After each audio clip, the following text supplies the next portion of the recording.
So you'll have the option to, so if you use webhooks and you haven't opted into the beta yet for trying out webhooks for your workflows, I would definitely do that because they've got a webhook based workflow in like as a trigger available to you that you'd be able to opt into. And if you have problems trying to figure out where to opt into betas, just let us know and we can show you where to do that.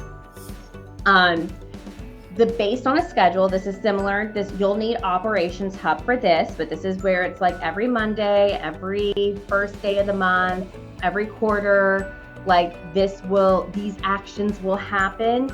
That is the based on a schedule. The when filter criteria is meant, this is what you're going to be most familiar with. This is the filter criteria for your triggers that has always been there in HubSpot and how we've always built out workflows. So, they have the job title of a CTO and they live in Orlando, Florida, and they are lifecycle stage is a sales opportunity. Those people specifically get, enrolled into this workflow. So multiple different criterias and cross-referencing on maybe other objects, or maybe it's just simple as in they're a member of this list. So that is your typical, what you're going to be used to. Now, this is a newer one, when the event occurs. So this is actually really, really nice because, and I'm going to click in here so you can see what this means. Basically, at any point in time, something occurs and a contact is created. Somebody has clicked on an email. They've interacted with an ad.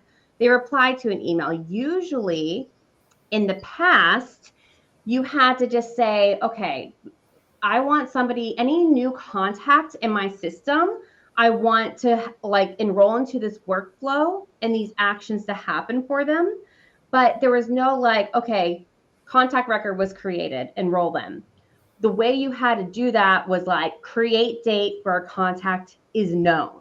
So now their create date's known. So now they're new and now they're enrolled in here into this workflow. It wasn't at this point in time, the second this event occurs, if they clicked on a link in an email, that specific email at that point in time, it would have to be something like marketing email links clicked is known. You'd have to use a lot of is known or unknown or ways around it like that.